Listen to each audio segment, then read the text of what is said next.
मद्दू के कानों में एक आवाज आती है, मैं यहाँ अकेला हूँ, मुझे तुम्हारे साथ खेलना है।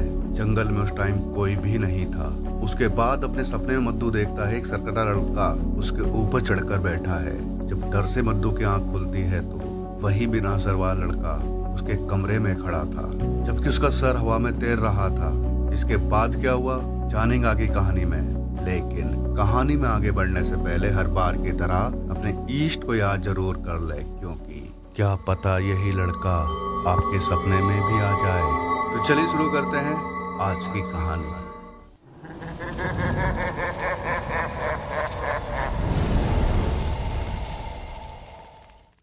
नमस्ते जी, welcome to my YouTube channel demon horror show और मैं हूँ ईमान।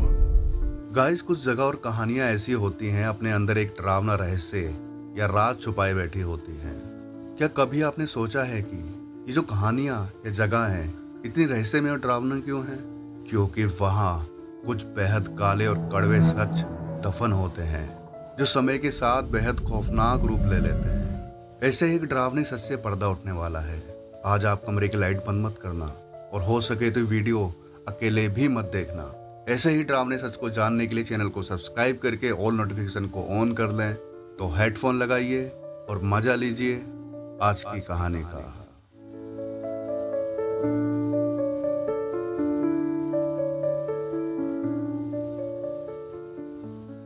आज बर्फबारी काफी ज्यादा हो रही थी। अपने छोटे से घर के बाहर बैठी निर्मला चाची काफी परेशान थी।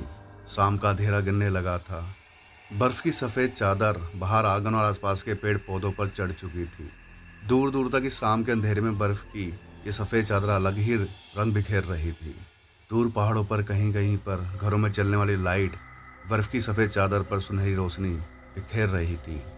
निर्मला चाची की नज़रों में अजीब सी बेचैनी थी। उनकी नज़रें बेसब्री से किसी का इंतजार कर रही थीं। चंबा का छोटा सा एक सुंदर गांव अपने साथ कई रहस्य समेटे हुए था। रात के 9 बज चुके थे। निर्मला चाची अभी भी अपने घर के बाहर बैठी हुई एकटक लगातार सामने देखे जा रही थी। तभी चाची की नज़रें कुछ देखती हैं। दूर से कोई हाथ में लालटेन लिए हुए उनके घर की तरफ आ रहा था। चाची की बेचैनी बढ़ने लगती है।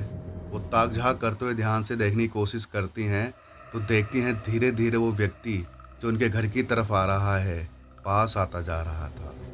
जैसे ही चाची उसको पहचानने की कोशिश करती हैं और पहचानती हैं तो राहत की सांस लेती हैं। एक नाटकीय गुस्सा बनाते हुए चाची अपने बेटे शंभू को डांटते हुए कहती हैं कि तुझे कितनी बार बोला है शाम का अंधेरा होने से पहले ही घर आ जाया कर, इतनी देर मत क्या कर। तुझे उस जंगल के बारे में पता है ना? यहाँ निर्मला चाची जिस जंगल के बारे में बात कर रही थी वो जंगल अपने अंदर कई डरावने और कड़वे सच दबाए बैठा था। गाइस, कहते हैं ना, माँ जैसा प्यार कोई नहीं कर सकता। उसके गुस्से में भी हमारी सलामती के लिए प्रार्थना और दुआएं होती हैं। शंभू भी अपनी माँ की चिंता को अच्छी तरह समझता था। वो माहौल को थोड़ा लाइट करने के लिए, अपनी माँ का थोड़ा जो मूड है उसको सही करने के लिए उसको चिढ़ाते हुए कहता है, माँ देख, मैं तेरे सामने सही सलामत खड़ा हूँ, मुझे वहाँ कुछ नहीं हुआ। और ये कहकर वो हंसने लगता है। निर्मला चाची शंभू को गंभीर होते हुए कहती है कि हर बात को ना मजाक में मत लिया कर। शंभू जिज्ञासा से पूछता है कि माँ, लोग उस जंगल के बारे में जो कुछ कहते हैं क्या वो सच है? क्या हुआ था वहाँ पर जिसको लेकर आज भी आप चिंता में रहती हो? शंभू की माँ हर बार की तरह आज भी शंभू के सवालों को नज़रअंदाज करके उसके लिए खाना लगा देती हैं। लेकिन शंभू के अंदर आज जिज्ञासा बढ़ती ही जा रही थी। वो उस जंगल का रहस्य जानना चाहता था। वो जानना चाहता था कि लोगों के साथ उस जंगल के अंदर क्या होता है। गाय शंभू का ये जो गांव था इसको मेन हाईवे से कनेक्ट करता था उसी जंगल का एक कच्चा सा रास्ता, और गांव के सभी लोग इसी रास्ते से आया जाया करते थे। लेकिन गांव का कोई भी इंसान रात को अकेले उस रास्ते से आने की हिम्मत नहीं करता था। कुछ तो था उस जंगल में जो लोगों को हॉन्ट करता था। खाना खाने के बाद शंभू अपनी माँ से पूछता है कि माँ, आप हमेशा इस बात को टाल क्यों देती हो? जब भी मैं इस बारे में जानना चाहता हूँ, जब भी इस बारे में पूछता हूँ, क्या जो लोग कहते हैं वो सच है? और मद्दू मामा के साथ क्या हुआ था? शंभू के जो सवाल थे ये निर्मला चाची को फ्लैशबैक में ले जाते हैं। उनको वो सब याद आने लगता है जिसके चलते वो आज भी रात को ठीक से सो नहीं पाती हैं। इस पॉइंट पर आकर निर्मला चाची को लगने लगता है कि शायद अब वो समय आ गया है कि शंभू को सब सच बता दिया जाए। निर्मला चाची शंभू को बताती हैं कि इस घटना उस समय की थी जब निर्मला चाची 12 साल की थी और उनका कज़न मद्दू 15 साल का। मद्दू जो ये नाम है, ये मदन का निकनेम था जो घरवाले उसको प्यार से बुलाया करते थे। आगे निर्मला चाची बताती हैं कि इस जंगल के बारे में ना लोगों के बीच कई तरह की बातें फैली हुई थी। सब लोग अपनी अलग-अलग कहानियाँ बताते थे।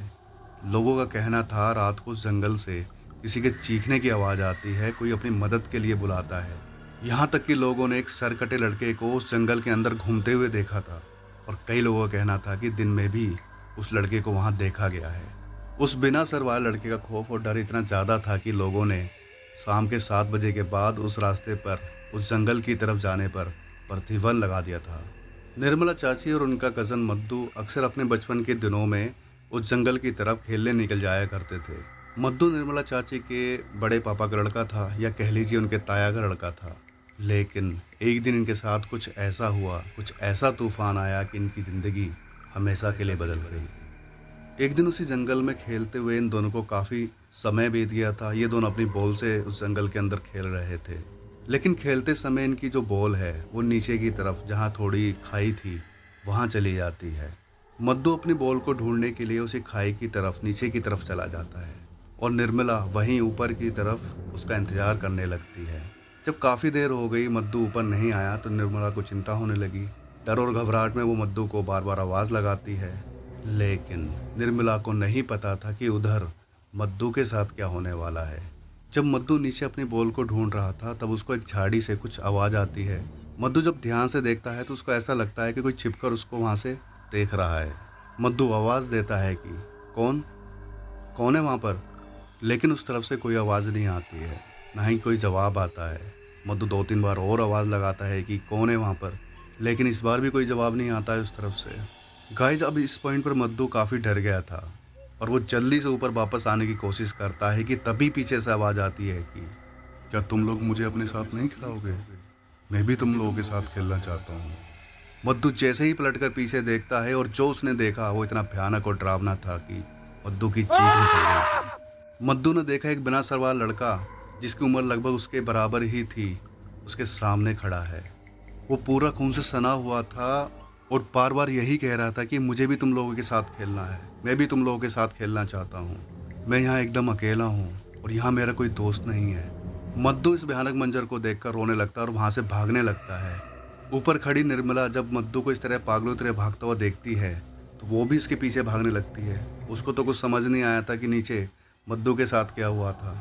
और जब ये दोनों अपने घर पहुंचते हैं तो काफ़ी घबराए हुए थे और निर्मला मद्दू से पूछती है कि तू इस तरह से वहाँ से भागा क्यों था? लेकिन मद्दू ऑलरेडी बहुत ज़्यादा डरा हुआ था। वो इस हालत में नहीं था कि वो निर्मला को वो सब बता सके कि उसके साथ नीचे क्या हुआ था। वो उस दिन निर्मला को कुछ नहीं बताता है। लेकिन अगले दिन मद्दू निर्मला को बताता है कि उसको वहाँ पर वो सरकटा लड़का मिला था और वो उसको बार बार यही कह रहा था कि वो हमारे साथ खेलना चाहता है। और ये सब सुनकर निर्मला भी काफ़ी ज़्यादा डर गई थी। लेकिन मद्दू निर्मला को कहता है कि जो भी हमारे साथ हुआ है ये सब घर वालों को मत बताना, क्योंकि अगर घर वालों को पता लग गया तो वो हमें बहुत ज़्यादा डांटेंगे और हमारा उस जंगल की तरफ जाना बंद करवा देंगे। गाइस बचपन में हम सभी ने ऐसा किया है। जब हमसे कोई गलती हो जाया करती थी तो हम डांट के डर से घर वालों से उस बात को छुपा लेते थे। लेकिन निर्मला और मद्दू का घर वालों से इस बात का छुपा लेना उनके लिए कितनी बड़ी गलती थी ये उनको आगे पता चलने वाला था। खैर बच्चों का दिमाग भी कुछ ऐसा ही होता है, उनको नहीं पता होता कि उनके लिए क्या सही है क्या गलत। उस दिन के बाद से मद्दू को अक्सर अपने कानों में उसी लड़के की आवाज़ आया करती थी और वो कहता था कि मुझे भी तुम लोगों के साथ खेलना है, मैं यहाँ अकेला हूँ, तू भी चलना मेरे साथ। इन्हीं सब के बीच एक रात मद्दू के सपने में वो लड़का दिखाई देता है और वो लड़का उसके ऊपर चढ़कर बोलता है कि तू भी चलना मेरे साथ, मैं यहाँ एकदम अकेला हूँ, मुझे जंगल में अकेला अच्छा नहीं लगता।